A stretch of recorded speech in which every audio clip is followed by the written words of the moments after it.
So you're a content creator and you want to stream video games live, but which platform do you pick? I know, Twitch is obviously the 800-pound gorilla in this room, but if you're looking to just be the top dog in live streaming, you're probably already on Twitch, and there's a lot of competition out there, so which one do you pick? It's hard to break through on Twitch for a new streamer. There are literally thousands of other streamers, tens of thousands of streamers a week, so how do you break through on a platform like that? Well, sometimes you gotta pick an alternative. So let's take a look at 3 alternatives today. Beam.Pro, YouTube Gaming Live, and Hitbox. I could talk about these platforms all day, but for the sake of brevity, let's focus on 3 main aspects on content creation. We're going to talk about overall viewer base potential. Now that's the current pool of potential viewers that you can tap into. Technical aspects, and that's going to be the max bit rates, location of ingest servers, amount of ingest servers, encoding options, software support, stuff like that. And then monetization options. This includes tipping, subscriptions, and other ways that you can actually make money through your content. So let's start off with Hitbox. But before I get started on all the details to Hitbox, I want to be clear. As of January 2017, Hitbox was acquired by Azubu TV. To all those League of Legends fans out there, you may recognize the name Azubu TV, as a lot of League of Legends streams, Counterlogic Gaming being one of them, were on Azubu TV. Now, it's not clear whether Azubu TV is going to merge into Hitbox or vice versa, or if they're going to create their own platform. But all that being said, let's talk about Hitbox viewer base potential. Now, Hitbox doesn't really seem like it's a very big platform right now, unless you don't speak English. On their front page, there are very few channels that are above 100 viewers, but if you do look, most of those channels are likely in Polish. So if you are a Polish streamer, Hitbox actually looks like a pretty good place to go. There are dozens and dozens of channels that are available on Hitbox in Polish that are above about 50 viewers. But if you're looking above 100 viewers, seldomly you'll see streams in English, maybe French, and every once in a while I'll see one in Russian. But for the most part, Polish seems to be the dominating language on Hitbox. So let's talk about actually streaming to Hitbox, and that's the technical aspects of it. Hitbox recommends 2000 to 3500 bitrate and 720p to 1080p at 30 frames per second.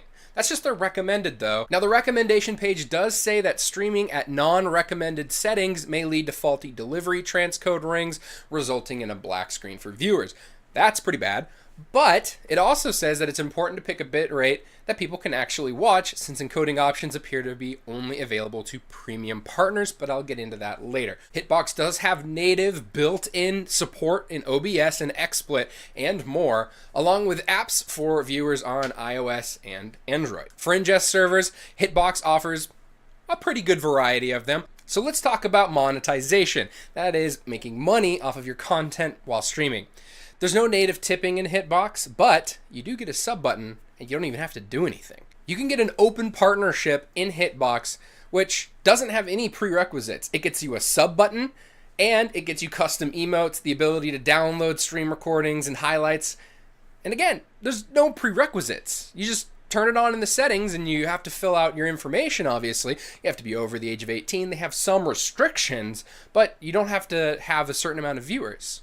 They do offer a second version of their partnership, though, called the Premium Partnership. It comes with a little bit stricter requirements of needing 100 concurrent viewers at 3 days a week streaming. So you really got to stream 3 days a week, 100 plus viewers when you stream, and then you will get the Premium Partnership. That'll get yourself transcoding options, and they'll actually have a contract for you to sign.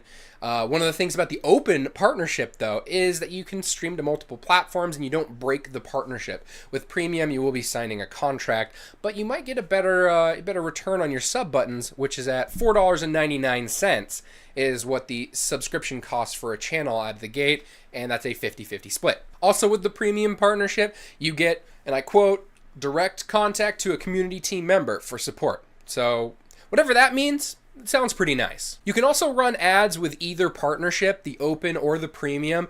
I wasn't able to find CPM numbers on it, so I don't really know what your return on each advertisement served is, but The open partnership can run 6 ads per hour, which is pretty good, and the premium can run 60 ads per hour, which is a crap load. I have to say, Hitbox is the absolute lowest barrier to entry on getting a partnership or a sub button out of any of the streaming platforms that I've looked into, so that's pretty nice. If you're looking for a lot of monetization options, look no further than YouTube streaming live. YouTube videos can have advertisements served. There's a donation system called Super Chat.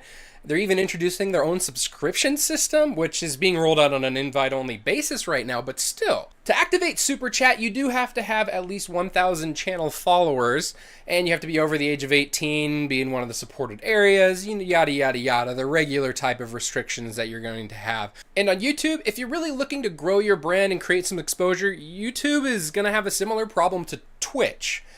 I have to be honest, it's really hard to find new streamers on YouTube. Unless you already have a community developed around yourself, it's going to get really hard to get that exposure. Very similar to Twitch. And I will say that YouTube streaming for their game system is a little confusing. You can go to the game streaming portion, which is gaming.youtube.com. And you go there, and the videos that you see first are not live. They're not live videos. You have to actually go to the live page. You can upload your own thumbnail. So it's a lot of these clickbaity, really colorful, weird looking faces and stuff like that. YouTube Gaming Live just looks ugly. On a technical front though, YouTube destroys everyone, including Twitch. 1080p, 60 frames per second. You want to stream at that? No problem. 1440p, 60 frames per second. No sweat. 4K, 60 frames per second. You can do that.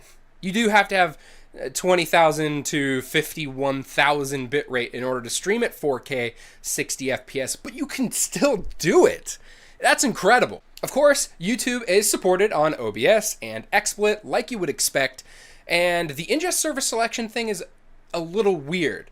So with Beam, Twitch, and Hitbox, you have to pick an ingest server for your content to go to. With YouTube, you get 2 options: ingest server and backup ingest server. So I guess YouTube just picks one for you.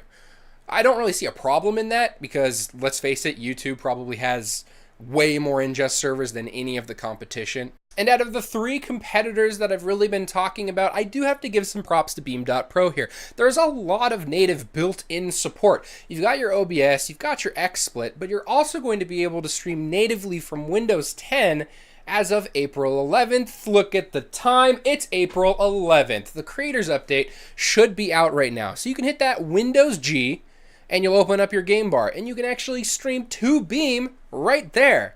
That's pretty cool. Now for your typical streamer, OBS and XSplit are usually the 2 programs that you're going to be using to stream.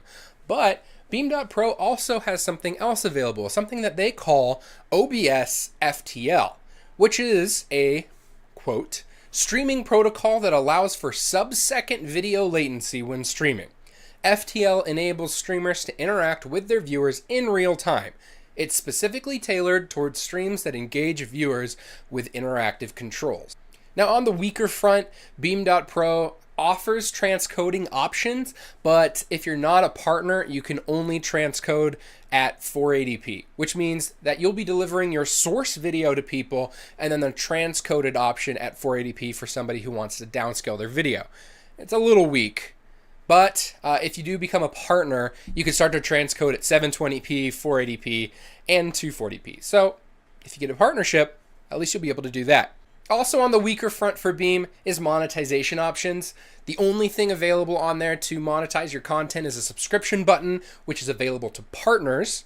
The subscription button is a $5.99 cost to your viewers, and it's a 50-50 split with the streamer, so it matches that of Hitbox and Twitch. But that's really the only way you can monetize your channel. To become a partner on Beam, the rules are pretty relaxed. They do ask that you have at least 300 followers and that you stream in 720p and that you stream at least 3 times a week. Not really that bad. They also have some lower restrictions. It doesn't say that they're a requirement, but they are recommended, and that is to have a webcam and to average at least in the mid-30s, so at least 33 to 37 viewers concurrently per stream. But once you get partnered, you do get that subscription button, and there is a lot of information out there. One of the things that Beam does really good is clues people in to what they're trying to do. They've got a roadmap, and they have a full list of information on why were you denied partnership. When it comes to viewership, Beam falls in the same category as Hitbox, which means there's really not that many viewers as of yet. Beam is the kind of website that you're going to jump on because you expect it to get bigger. You like where they're going, and they're going in the direction of the creators update, which I guess we're about to see how that's going to affect Beam. But there's really not that many viewers there at the moment. But like I said in the beginning of the video, that can actually be a good thing. You can go on Beam or Hitbox and carve out a small chunk for your very own. On Twitch and YouTube, it's really hard to get noticed. It's very, very difficult just to get above that 2 viewer mark sometimes. Unless you have your own community that you've built up, it could take you hours and hours and hours. If you go on the Twitch Reddit, you'll see people saying that they've been streaming hundreds of hours to 2 to 5 viewers. Beam might actually be a good place to go to if you normally average 2 to 5 viewers because there's just not as much competition. There are a lot of streamers out there and content creators that would kill just to have a small group of people to talk to. 5 to 15 to 30 viewers.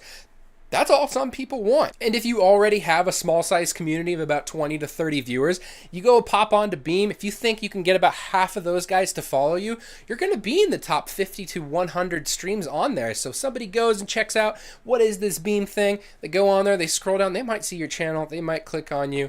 It might give you some better exposure to kind of get yourself to the top rather than stay underneath all these Twitch and YouTube streamers that are just dominating the marketplace. So I hope this video has helped you, the content creator, decide where you want your content to live. And I would love it if you left a comment down below with where you have your content living right now. Are you live streaming on Twitch, Beam, Hitbox, YouTube Gaming Live, Afreeca, Facebook, Steam? There are a lot of options for streaming right now, and I just wanted to cover some of the major ones.